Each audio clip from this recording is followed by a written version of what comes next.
Thank you very much for the very nice introduction. The title of the paper is Over Threshold Multiparty Set Intersection for Collaborative Network Intrusion Detection. Quite long, but you will get what I mean by that.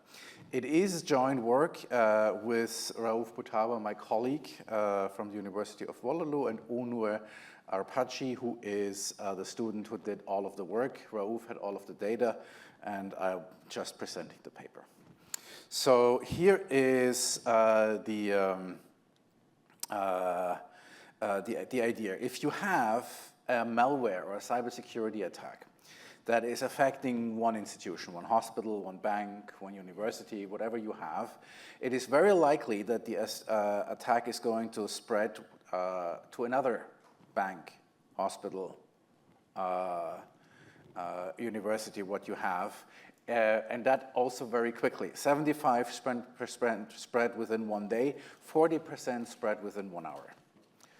So ideally what you would want to have is that once one institution is affected and sees something is going on, all the others can learn from that experience and can do what is necessary. However, that is often very, very difficult because right now what we do is we share cybersecurity information in information which is called indicators of compromise, IC, right? And they have very clean data, and it might take months until a cyber attack until we actually publish an indicator of compromise. So definitely much slower than the attacks are actually spreading.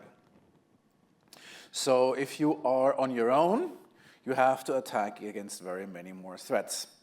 So there is this interesting paper, and this is based on some data, and I will show later on where the data is from. And they have analyzed a huge set of network logs, in this case across universities, and have shown that if you have an external IP address that connects to at least 3 institutions within a time window of 15 minutes, then that IP address is likely to spread to other universities very, very quickly. So ideally what you would want is once you see 3 times the same IP address within 15 minutes, you would want to block that IP address on all incoming routers of all universities, and thereby spread the future malware of the institution. And there is a paper about this, and they show a 95% recall rate of that attack. So that is a pretty decent indicator, and it is very, very difficult. However, the problem is you would need to share IP addresses with other institutions, and IP addresses are personal identifiable information. They are protected by GDPR in Europe, PIPEDA in Europe, and CCPA in California. So you can't really share them that freely. You would need to have some safeguards around that. Also, furthermore, if you share all your network logs, then you share a lot of information about your network, and you might share information about your operations. And if you are really one of those data center operators, this might reveal some sensitive business information for you.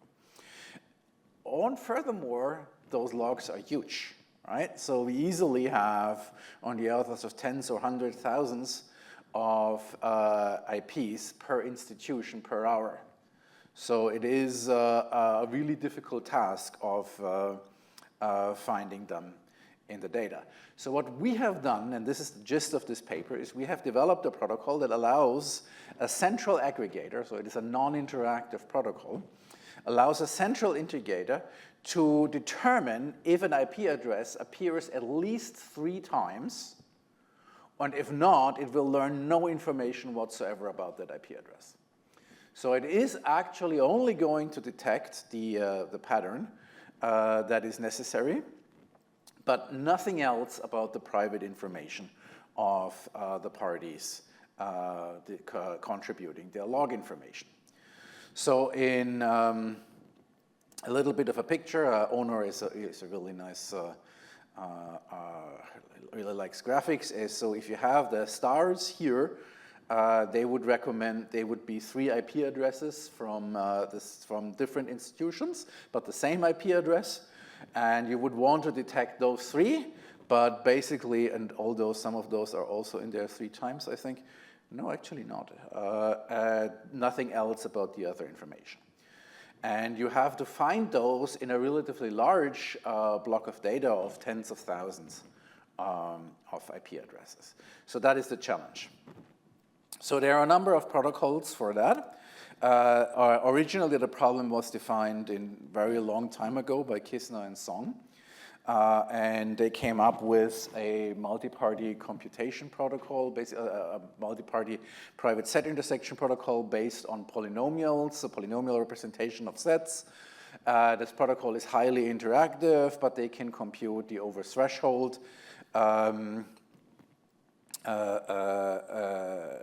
instance of a protocol, and they can compute it in n to the cube, which is the number of parties, times m to the cube, which is the number of elements per party.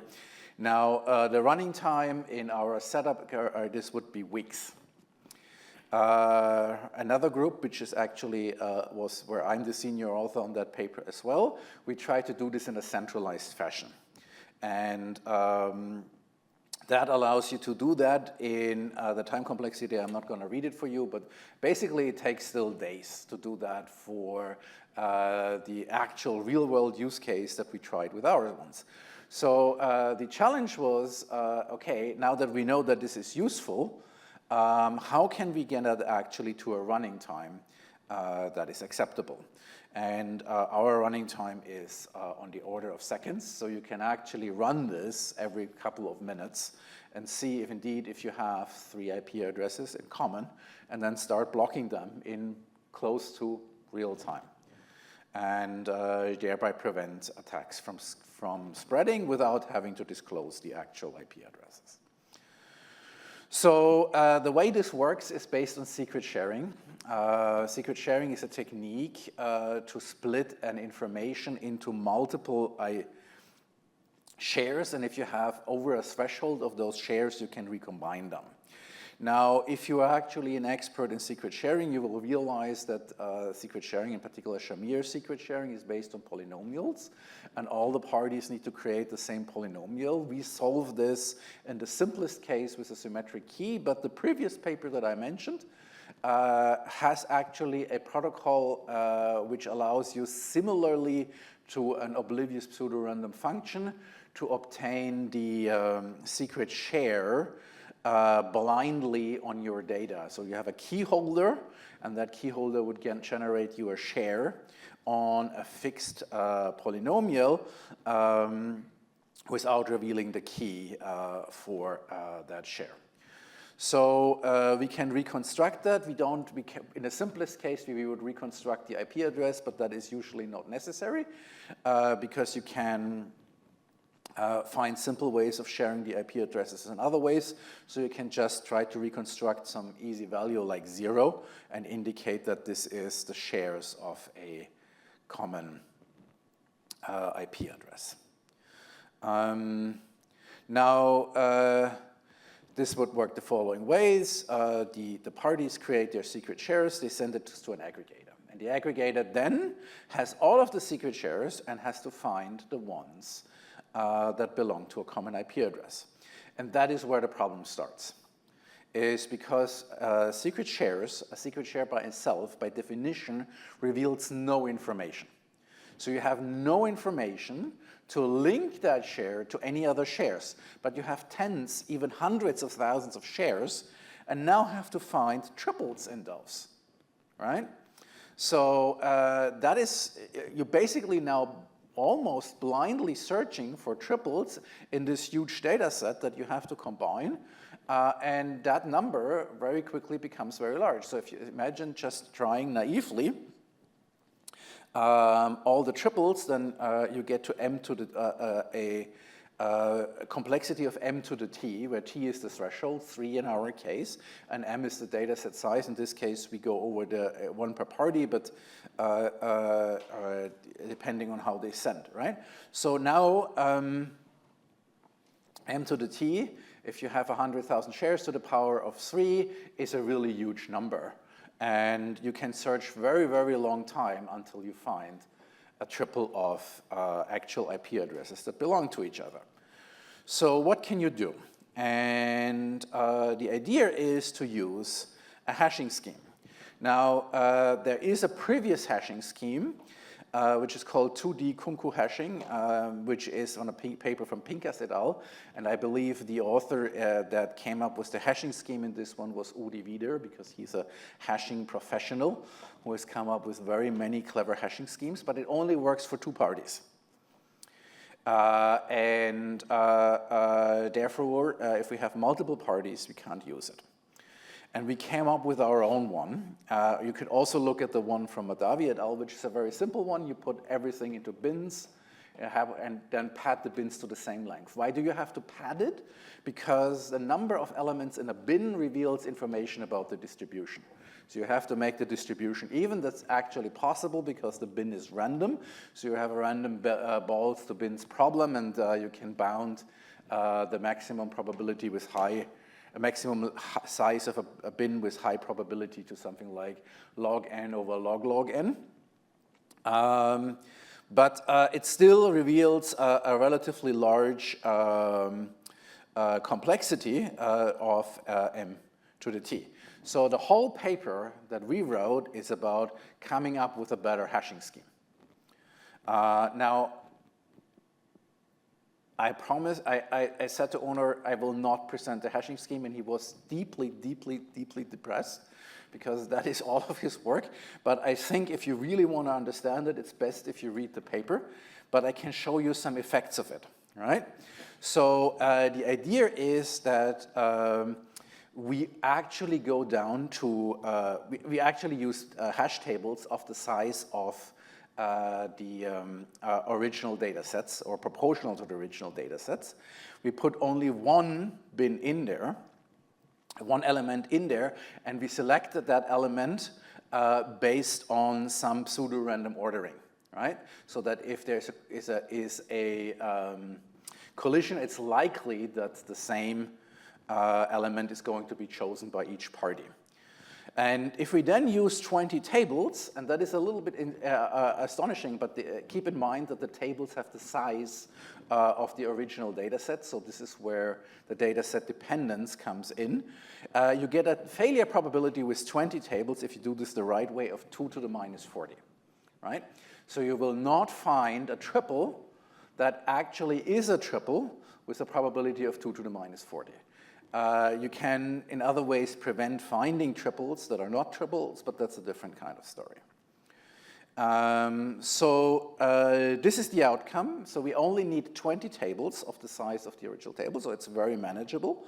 Can send that data and then only need to compare within one table, so 20 times the positions that we do. So we ran this, and this is where this data set is from, the Canary intrusion detection program. Canary is the internet provider for Canadian universities.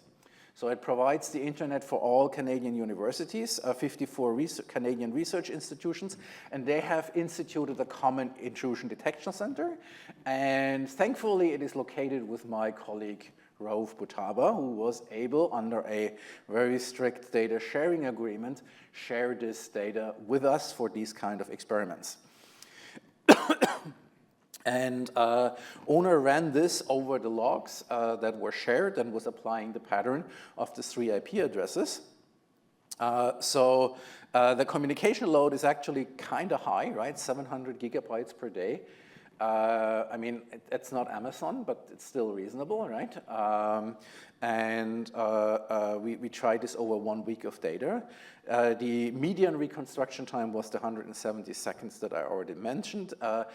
Sometimes institutions report, sometimes institutions do not report within one interval. So the median number of institutions was 33.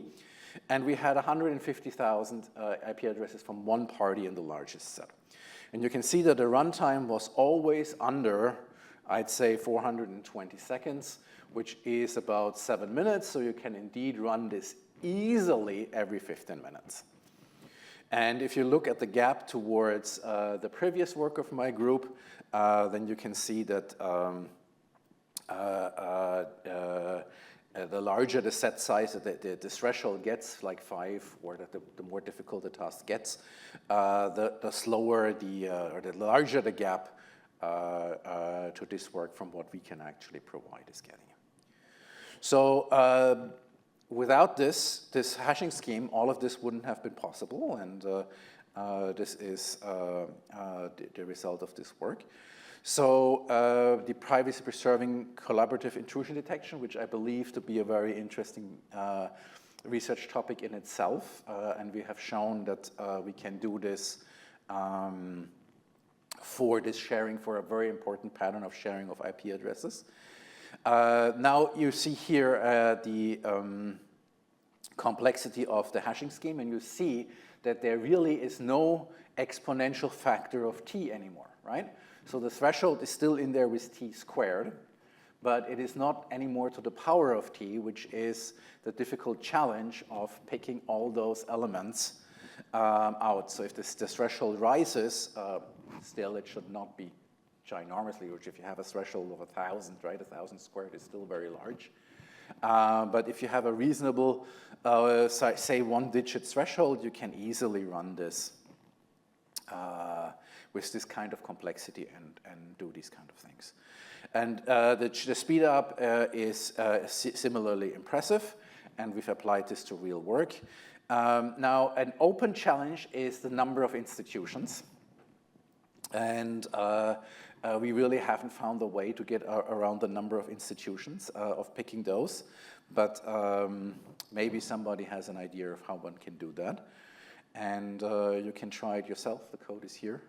And thank you very much. I'm ready to take some questions now.